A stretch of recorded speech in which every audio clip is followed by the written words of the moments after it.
Steam locomotives were some of the most powerful machines ever built. They pulled trains that fueled our imagination. They represented vision, collaboration, ingenuity, customer service, and extraordinary human achievement. But in order to get to their destination, it took someone guiding them through a series of switches in order to get to the main line. Just like leaders today, it takes someone directing them down the right path in order to get to their destination. Welcome to Mainline Executive Coaching ACT, which stands for And Cultural Transformation, hosted by Master Certified Intelligent Leadership Executive Coaches Maikel Bailey and Rich Barron, with over 50 years of successful cultural transformation and quantum leadership development between them. Once again, thanks for joining us and enjoy today's show. All right. Thanks for joining us today. This is Mainline Executive Coaching, ACT. It's about leaders. It's about your culture. That's what ACT is about, and cultural transformation. So we're happy that you're on board with us today. We've got a great guest from across the pond, as we say, Thom Dennis. He's just finished a wonderful book, exciting, informative, insightful, incredible. And he's going to be sharing a little bit about what he's done in that book and what his approach to corporations and companies and what we need. It seems like it's a breath of fresh air. We all seem to be struggling for some sense of what's going on in the world today, whether it's politics or business or even our own families sometimes. So this Rewilding book that he's got going on here, what a great title it is. He'll give you the full title here, is exciting. And so hang on, be ready for some mentally challenging conversation today. You're going to walk away with some great goodies here. So let's start out. Thom, give us your 30, 60-second elevator speech, and then we'll jump right in. Thank you, Maikel. It's good to be with you and Rich today. So I think the leadership that's got us to where we are today doesn't work, and we've got so much evidence of that. So we need a new approach. We need to really clear out the barrel and start again looking at what leadership means. And I think one of the things that we've done is to lose a sense of where we as the human race sit in relation to nature. And I think we need to honor nature. We need to go back to that and learn from nature as opposed to sort of standing above it. So that's what I bring into organizations, those that really want to look at a new way of being and succeeding. Okay, succeeding. Yeah. Let's start there. Let's start there. I think that's a great entry point. I wanted to start where what got us to here, but I think we're going to get into that. Absolutely. So there seems to be some different definitions about succeeding. Some may think we're doing quite successfully in succeeding with where we are now, and there's a lot of people that are saying, from what you're indicating, that this is not succeeding. We want a different kind of success. So put those two out there. What is it they think we want that seems to be working for some, but the other people are over here going, well, that's not quite it at all. Well, I think the key measure for most organizations and politicians is about money. How much money are we making? How much money can we make for our shareholders? And there's more to life than money. That might come as a shock to a lot of people, just that by itself. But in making all this money, we are destroying a great deal of what actually systemically really matters. So I think, one example of this, there aren't that many, but there are some examples of this, is Patagonia, the organization. They make a lot of money, and they give 1% of it to protecting the land.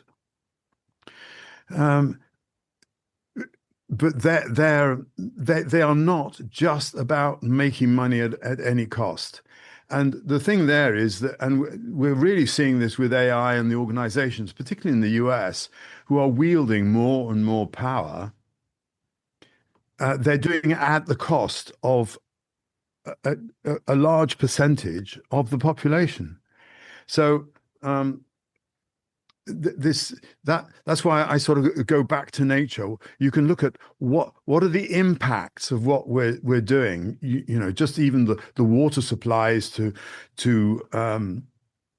enable the infrastructure for AI to function means that all sorts of towns and cities now are their water's being stolen, and what water they get is of a rubbish quality. That there are knock-on effects for what at a superficial level you could say is success.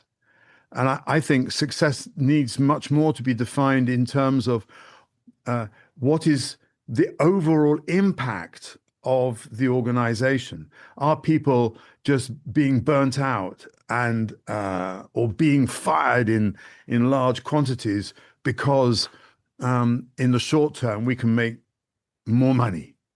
There is more to life than that, and there's so much suffering in the world which we've lived with for a long time in the service of mammon. I think we really need to rethink what is important. I couldn't agree with you more, Thom. One thing you mentioned is about what got us to here, and it's not working. Some of the things that you've mentioned, you know, and a lot of this fear-based, even in social media, you know, there's a lot of, oh my word, you know, the United States is doing this, or Great Britain's doing this, or whatever's doing that, and so people get scared. There's a lot of fear around that, so it feels like there's no more control, no more trust. It's all control, I should say. No more trust. It's all control. Yeah. It's all fear-based. It feels like a hierarchy. And yeah, when you talk about money, everything, it feels like it revolves around money.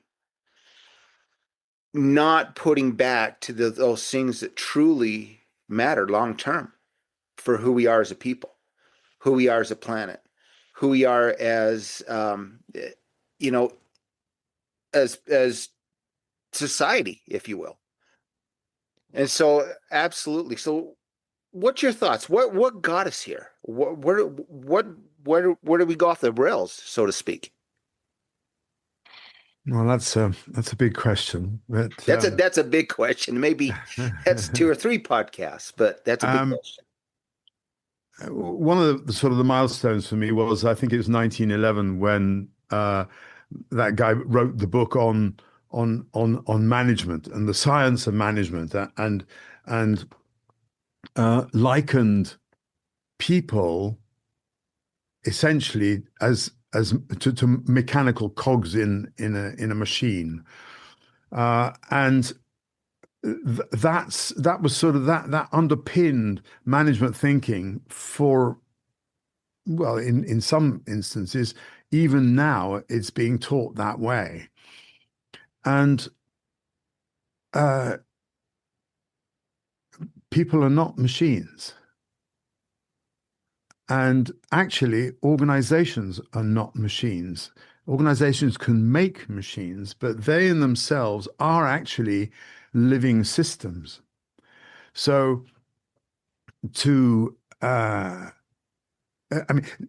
that's if you like a route which took us down this.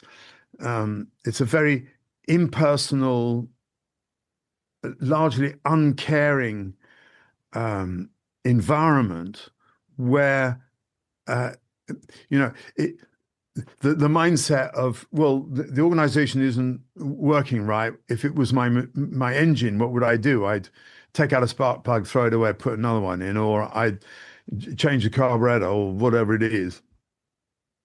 And that was applied to people and the way that organizations were being run. And of course, at one level, it's actually quite successful, but it has a human toll. It has a cost in humanity, really. And that's worked, as I say, superficially for quite a long time, but we've now got to the stage where things are moving so fast, things are changing so fast, that approach doesn't work anymore. And so we have to take a step back. And when we take a step back, we say, well, what are we messing with here? We're messing with human beings. We're messing with living systems. And if we're doing that, we've got to change our mindset on how we want to run things. And if you look around at the moment, I think you can see both struggling for kind of a supremacy of who was it? Was it Meta or Facebook announced 8,000 people they're getting rid of announced this week. Some people are saying it's because of AI. Some people are just saying it's because we need to save money. And you have to ask the question, these places are actually pretty damn profitable. And some people are making a bunch of money. So is that necessary? I'm led to this question of what is enough, and when you have more than I don't know what it is, a sum of money, how is that profiting you, and how is it sucking out of others? This debate, I think, of humanism versus the mechanisms, I think that's something that's been going on from the beginning of time. I think we even talked about it in our initial interview. This is something that's always happened. The cost. What's the cost? Particularly when you take a look at the cost of human life, the quality of life. One time, a feudal lord could just go in and get all his so-called serfs to rally behind him and go to war, and they were just so much fodder going against the next knight or the next lord or whatever it was, and that was just the cost of things. That's just what it was. Now it's not so blatant. It's not so bloody out there in the field. Bodies are laying all over the place, but there still is a cost. And so it seems like there's two completely different value systems that we're addressing here. And one is very, I think, based on scarcity, and the other one is based on abundance. One is based upon, what it is that I want. The other one is based upon what's best for us all. So in this new age that we're now dealing in, that's moving very quickly, AI and the politics, how one area of the world affects the other, the same day. I mean, just the whole thing of the Strait of Hormuz. There's this. What happens that day can tell us how much we're going to be paying at the gas pump, just almost immediately. So when you take a look at these dynamics here, I hear what you're talking about as I look at the material that you have. One of the things you talk about is serenity in leadership, and getting the alignment going with businesses, objectives, and people and their needs. And give us some delving into this whole thing of serenity in leadership.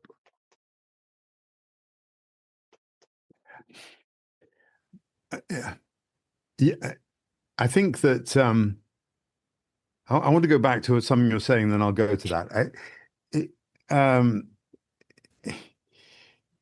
You're right that historically speaking, we've had a repeating cycle, if you like, of the tough man leads the people. They have a big fight and they've taken over some land, and there have been one or two examples where the leader has then said, really actually created an environment of peace. It hasn't happened that much, but it has happened. And uh, I, I guess what I think we are in history terms right now is we're at a kind of bifurcation. We can go down the way that we've always gone, which is we'll have a revolution of some sort, and all the leaders are going to get thrown out, have their heads cut off, either literally or metaphorically. And then there'll be another bunch of people who get into control, and they'll do probably somewhat worse. That's what happened with the French Revolution. It's what happened with the Russian Revolution. Or because we have got to where we are, and we are educated in perhaps a way that we haven't been before, and some people, some historians might disagree with me on that. Because we can see that choice, we can actually then say, no, we've done that before. It doesn't actually work. We do have a choice to be different, and to I would say be grown up, be mature, and have a sort of command over our ego needs, so that we create a society where everybody in their own way can flourish, not according to a model that's put out by Facebook, but a model that actually enriches the individual. Now, serenity is a station on the route, in a sense. What I mean is that we've lived in a society where when we get frightened, as Richard has said, there's so much anxiety around. The natural reaction for people is to turn and say, "Oh, who can save me? Somebody." And you get this in politics. There's the great attraction of the populist leader, because people say, "Oh, that's a strong man. He can lead us, and he can lead us into a place where everything's going to be great," and it isn't right now. And that's never going to work. It's never going to work. Now, another route is to say, I understand that no one actually can take responsibility for me except for me. I have to do this. And this is my belief, we have this wisdom inside us. And so the difficulty is accessing it, because it speaks with a very soft voice. And in order to hear it, we need that level of serenity. We need the quiet in order to hear actually what is the wise route, the wise decision to make. And if we all did that, there would not be this need for conflict. There would not be this need for one person being lording it over another. So serenity, it's a little bit like common sense. It's called common because it's actually quite rare. And with serenity, it sounds easy, but it's well, for me, it's quite difficult, because my brain's zinging all the time, and to just calm things down to the extent where I can just say, breathe. And even just doing that, it can settle the mind. I was frustrated for years and years and years, because everyone was sort of looked to me as if they were being really successful in meditating, and I couldn't do it because I just had my head was sort of full of stuff all the time. And I've sort of learnt, and I've heard it a lot, but sometimes you'd only hear a message when you're ready to hear it, which is, just be okay with yourself. And if something comes in, accept it and let it go. And in that place of serenity, all sorts of amazing things can come up, but at their pace, not some other pace. Yeah, there's even a section in your book here that you mark breathe as connection to life force. I mean, you're getting down to some really nitty gritty basic stuff there. And so, and I agree with you. I've heard many others as well say, get back to the breath, which is really interesting.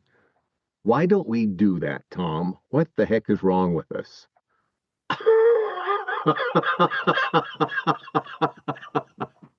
Well, the first thing I would say is that one thing that I've when I heard this some while ago, I thought, wow, and that is that all the ancient traditions, they disagree about an awful lot of things, but they agree on one thing, and that is that the breath is incredibly important. So why don't we do it? One, because we're too busy. We're busy doing stuff, doing things, and not allowing the space just to be.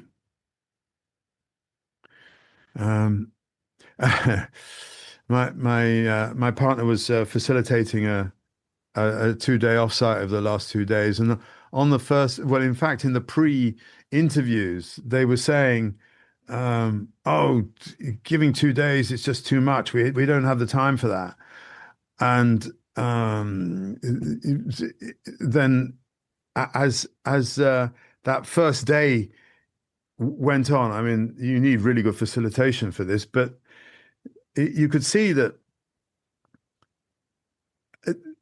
people bring in all this sort of anxiety, and I've got to answer the emails, and I've got to make that phone call, and they need to hear this, and I've got to be involved in that. Yeah. It's the noise in the head, and then slowly for some, and still in resistance for others, as the day went on, there was this space. But at the end of day 2, a number of them said, I really appreciated the pace, which was far slower than we actually normally live. And the reason, and I've experienced this a lot in facilitating myself, offsite, people bring all that angst and I've got to do this, I've got to do that.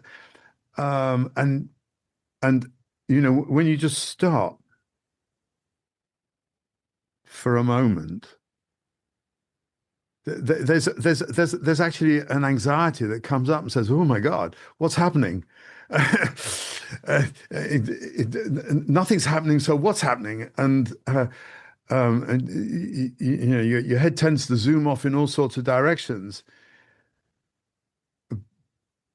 But for some people, they begin to say, "Oh, you breathe," and in that moment, that's when you get this sort of connection with people, as opposed to, oh, he says something, I don't agree with it, he's a bad person. All this sort of short-term judgment stuff, as opposed to, yeah, it allows space for reflection. We're living life too fast, and it's destructive. It's destructive. Thom, what you're saying, it really is reflected in business. It's reflected in corporations, living things too fast. How do we get to that next place? Versus, some of the things you talk about is, what organizations are really living systems. Those relationships, those healthy relationships, those things, that emergence from who we are to that, that place you're talking about, that more serenity. I got to tell you, one of the biggest things that I despise, and I'll just use that word, is when I hear the term referred to as people are our biggest asset. It drives me insane because, assets by definition are something that's owned by the company or used by the company to produce revenue. And they also have a depreciation and an amortization schedule and value attached to an asset. That by definition drives me insane. Versus kind of what you're talking about is how do we get beyond that mindset to understanding everything we're doing? Organizations are living systems made up by people, made up by these healthy relationships, made up by this interdependence, if you will. Is that kind of what you're referring to here? Yeah, I'm recalling there's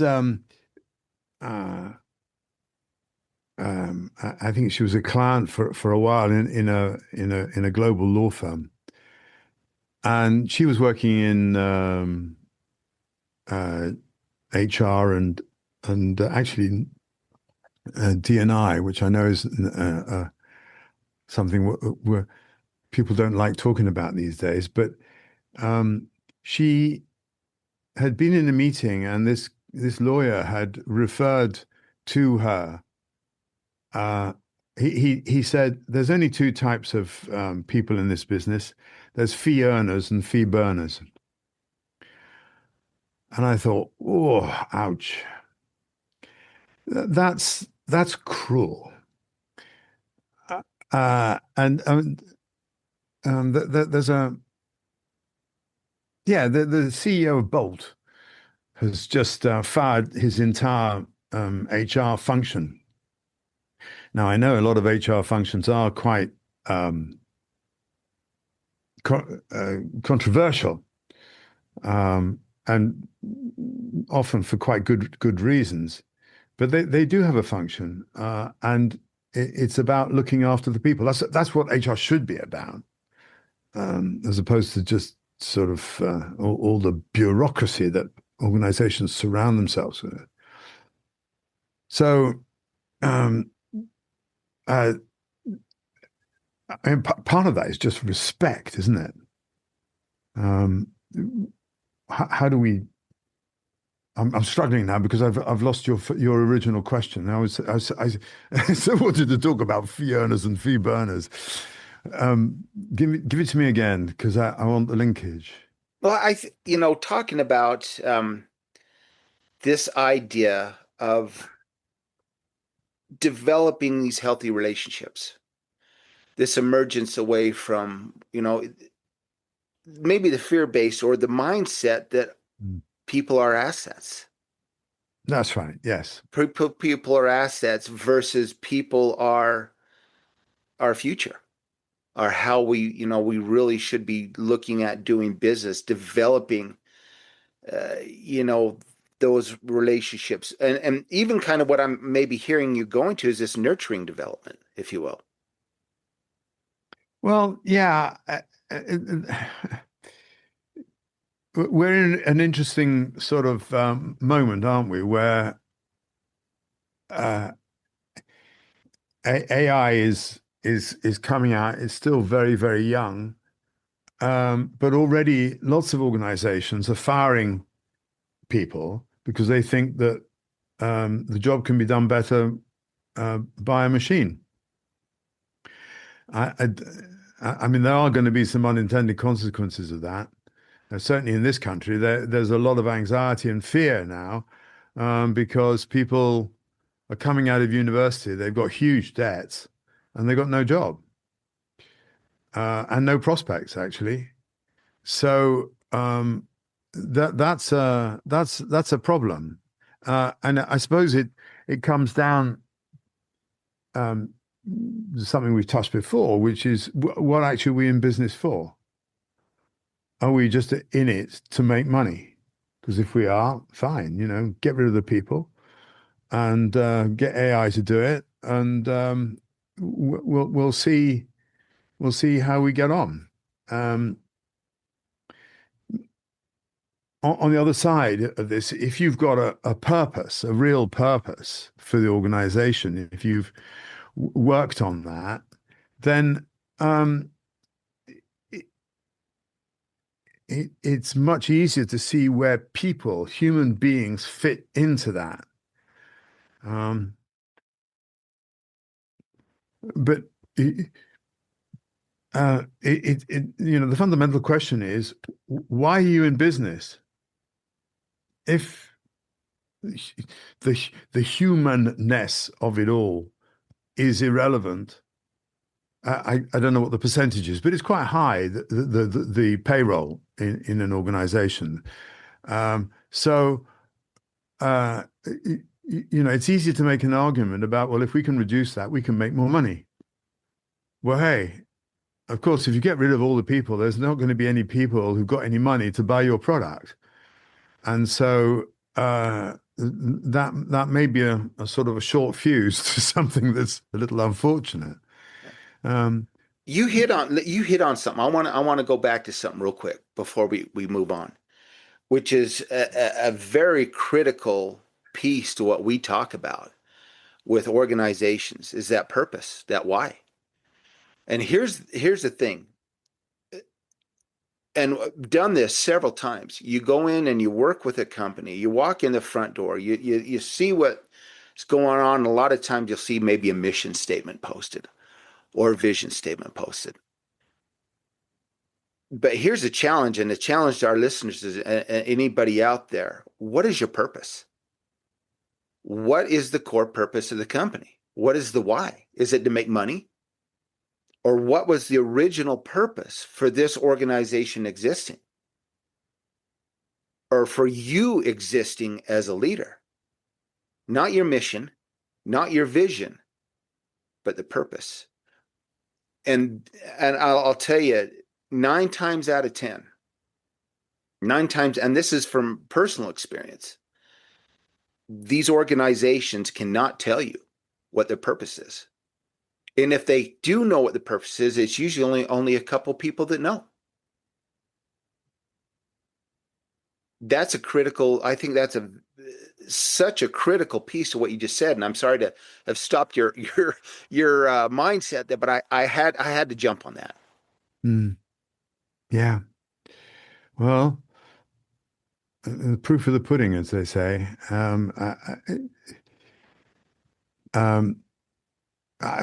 What do I say? I agree with you. It's and I think what's interesting is that a lot of millennials are approaching work in a very different way, and they're actually being quite picky when they're being interviewed and saying, well, what is the purpose of this organization? And what's the evidence of that? How are your people living that out? Because if you are, great, but if you're not, I don't want to be part of it. I don't say all of them, because there's an awful lot who just need work. The average age of kids leaving home is just going up and up and up because they can't afford to move out from home and stuff. It's desperate, really, the situation in so many ways. But I think that where there is a clear purpose, then the whole thing flows much, much better. And I'm thinking of the chocolate companies. I talk about this in the book. There were a number of chocolate companies based actually, where I am, up in York. And these people, like Roundtree, he built villages for his work people to live in. There was hospitals and all sorts. There was a complete life infrastructure around the people who worked in the business. And now they've all been taken over, I think actually mostly by American companies, and all of that's gone, you know.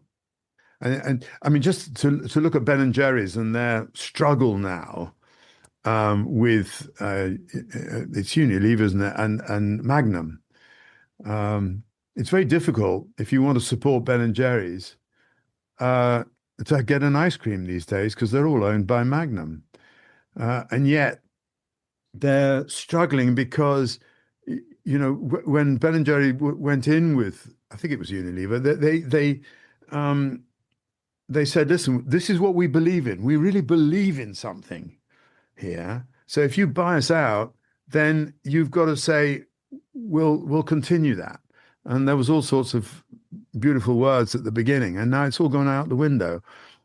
And you see that. I mean, just in the making of chocolate now, all the big chocolate makers are making synthetic chocolate because cocoa is very expensive, so that there's virtually no cocoa solids in any chocolate. It's all synthetic stuff that they've done. That And it's sounds all, disturbing, quite frankly. I just gotta say that. Do you know Well, Reese's peanut? You know, remember Reese's peanut bars or those little cups and stuff? That is now has no chocolate in it, and it has no peanut butter.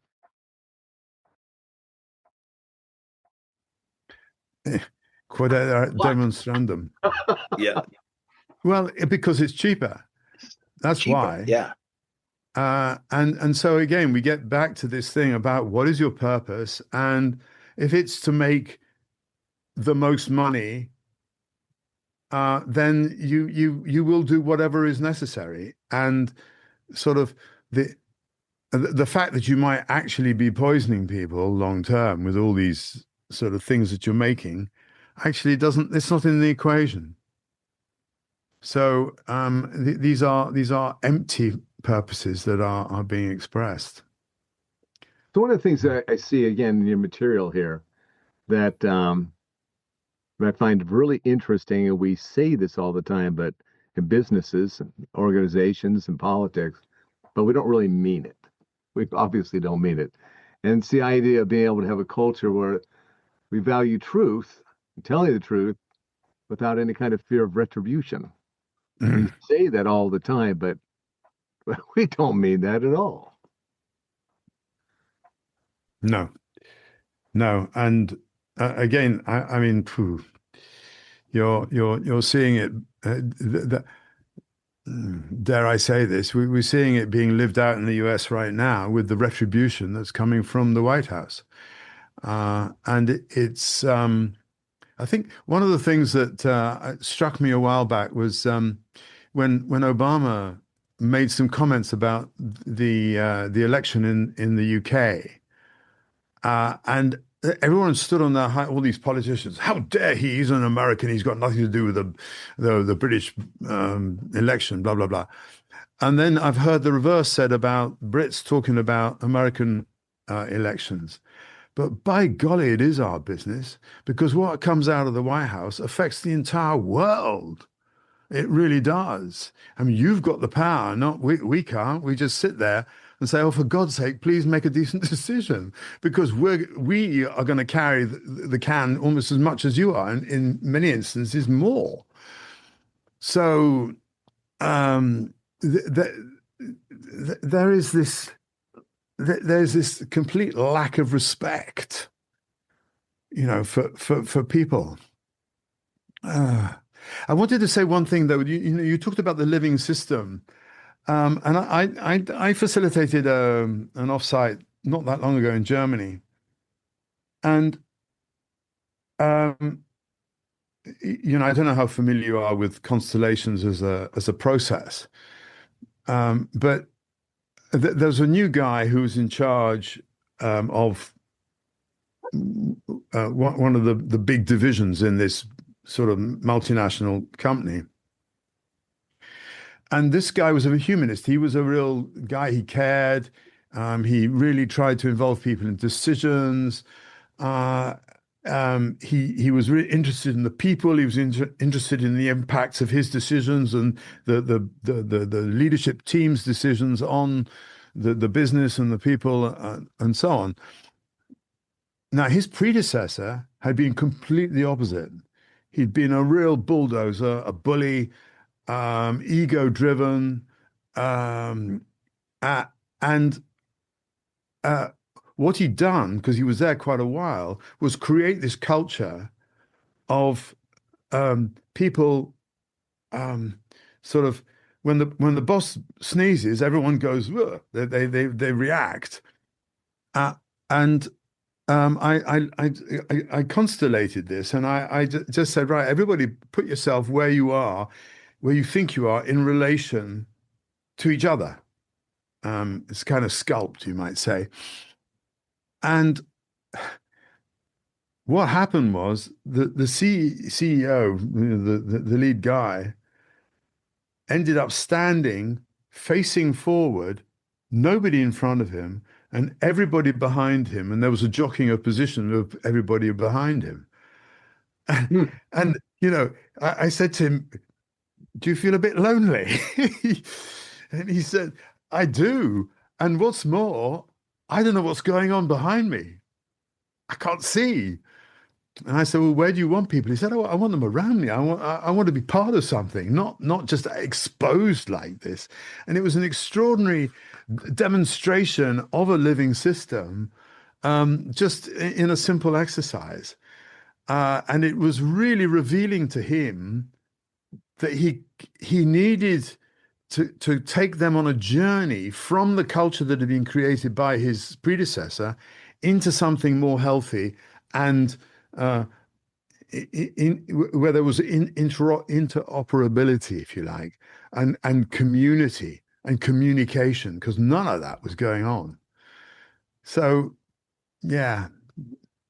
So that was a sort of perhaps a non sequitur, but it goes back to something that Rich was saying earlier. When you see things as a living system, you get all sorts of clues about how it's working and how it could work better. So, let's focus in on something here that I think will help you. Help us understand this wonderful book that you've written here, Rewilding the Corporate Mind. If somebody saw your book, the cover's lovely, the name, the title is intriguing, and if somebody came up to you and said, "Thom, this is a real work. It's got 400 pages in it. It's obviously well thought out. I just opened the book and it's well written." Thom, tell me, I'm in business. I work for a corporation. It could be large, small, medium. Tell me why I should read this book. And at the end of that, what do you believe that you hope that I will walk away, that I will now have a notion of what I must change in my organization for the best? I've just taken my iPhone out. I'm recording this now because I want to know what I would say in answer to your question.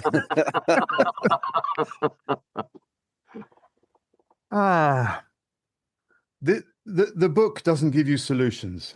I don't have I don't aspire to that. What it does is look at organizations through lots of different lenses.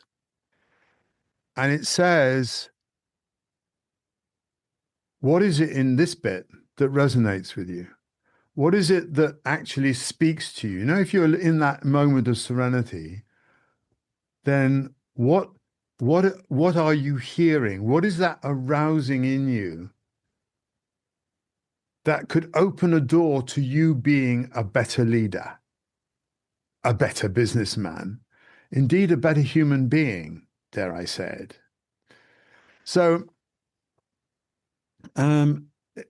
there are a whole series of different lenses, and I don't know which one of those or several of them are going to be the ones that open something in you. And actually, when I got the first Amazon delivery of the books, I did a reel on Instagram and LinkedIn and that, and I had this thing of me opening the box, and I pick out the first book, and I said, this is amazing, blah blah blah, and then I said, actually, I've just started reading it again, and it's really interesting, and it's like I wasn't. I was actually sort of saying, really, I mean, I'm seeing things in here and it's making me think in particular ways. So this book is a gift to open your thinking to becoming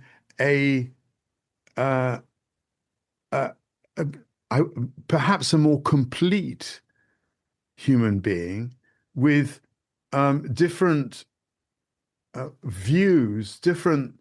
When you're about to do something, something in you might say, "Hang on a minute, is there another way? Could you do that another way?"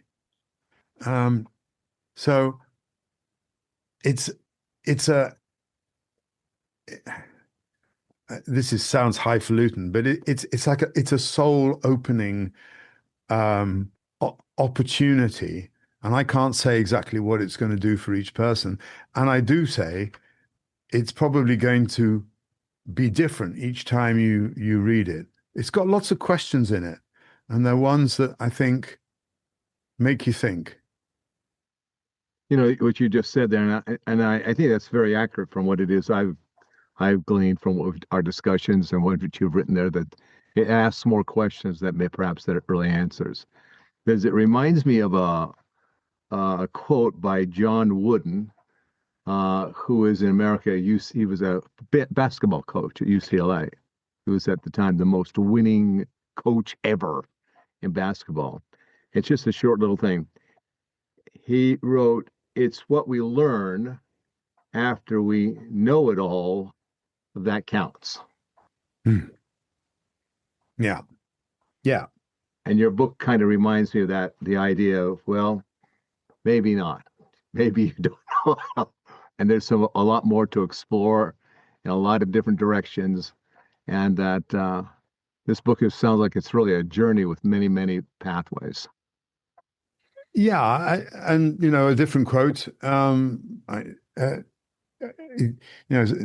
I think several people have said this, but it's the more I learn, the more I realize how little I know. And so it really is sort of designed to open your mind. And certainly, I mean, a couple of the people who reviewed the book all said to me, "Thank you," because I was thanking them for having read it and said some nice words about it. And they each said, "I learned a lot." Yeah. And that's cool. And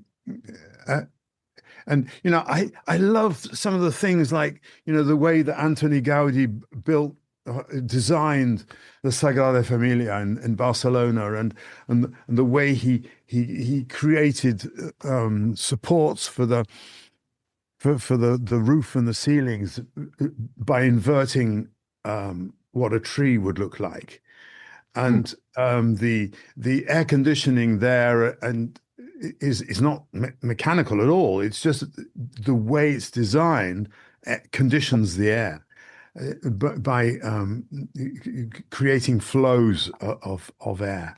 And that was all based on termite mounds and how termites keep their mounds.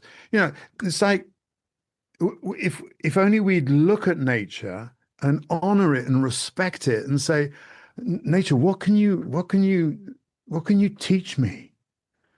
If we go into this, if we let go of our arrogance and we bring a humility, there's so much we can learn. And the whole point about rewilding is let nature lead on this. The moment we interfere with nature, we mess it up. We might make money out of it, but that's short term. Good point. Thom, how can they get a hold of you? How can they get a hold of your book? They want to bring you in as consultant. How do they do that? They want to pick up the book. Where do they go? Thank you. Well, the book is available on Amazon. There's a hardback, a softback, and a Kindle. If you object to buying things from Amazon, and I do come across quite a few people who now say, I won't buy anything from Amazon, you can go to your local bookstore and ask them to stock the book, because it is available through bookstores as well through a different route. And for those that like the idea, I'd really encourage you to go to your bookstore and ask them to stock it, even if you don't buy it, because I'd love people to have sort of see it and to get the word out. I'm on LinkedIn, and my name's Thom with an H, Thom Dennis, Dennis. And my email's thom@serenityinleadership.com. And I'm on Instagram, Thom Dennis Executive Coach, which is an awfully long thing, but just look for Thom Dennis. There aren't that many of them. There's only two, I think. I'd love to hear from people. I'd love to hear what people sort of, oh, that was a load of rubbish. I don't agree with that. Well, tell me. I'd love to know. I'd love to hear. I'd love to learn. I speak as I see it, but I don't claim to be right in everything. I just speak a little bit passionately about what I believe in. Curious and passion. Great combination. Absolutely. Thom, thank you so much for being with us today. If you want to get a hold of Maikel Bailey, Maikel Bailey.com, you can find him on his website. You can find Maikel on LinkedIn as well. Rich Barron, you can find me at Rich Barron Executive Coaching. You can find me at on LinkedIn. You can also find us on the John Mattone Global website and learn a lot about what it is that we do. And just as Thom said, we encourage you to reach out. Let's have a conversation. We'd love to hear back from you. And that is really why we're here. Again, Maikel, any shout outs today? Before we do, I just want to do a little quick endorsement here with Thom. Okay. Yeah. And he's a fascinating individual, fascinating life, a fascinating reader. I'll guarantee you pick that book up and engage him at that level of challenge that he will bring to you in that book. You will walk away richer and wiser, with more curiosity and more questions about what it is that you can do for your company as a leader, and also even your community. I'll guarantee you that's what you'll walk away with. Let's take a look at here. I'm just looking at, it's been a while since we've looked at, and we had a lot of new people. Here, I don't even know where this is at. Van Loos Capital Region. I don't even know where that's at. That's interesting. Yes, and wherever you're at, thank you. Yes, wherever you're at. Yeah, wherever that's located. I saw one, Iron River, Michigan. Forgive me, Iron River, Michigan. That's a new one. Regardless, thank you to all our listeners, and a quick shout out to FeedSpot, who kind of helps us along the way here. And again, at the end of this, another episode of Mainline Executive Coaching ACT, quick reminder just to take care of each other. That's what leaders do. That's what servant leaders do. We watch out for each other. We take care of each other, and we're all in the same boat together. Whether you agree with that or not, it really is the truth. Everything we do impacts each other. So again, thank you for your time. And Maikel. Leaders lead well. Thank you both. Thank you both. Thank you, Thom. Thank you. With all of the issues facing leaders and organizations today, you need executive coaching more than ever. Go to our websites, richbarronexecutivecoaching.com or maikelbailey.com. You can also find us both on LinkedIn. Reach out to us and let's sit down and find out just how bright your future can be with executive coaching. We'd also like to thank all of our supporters in over 60 countries and 600 cities worldwide who have helped to make us one of the top executive coaching podcasts in the world. From Rich Barron and Maikel Bailey, this is Mainline Executive Coaching ACT. Thank you and take care.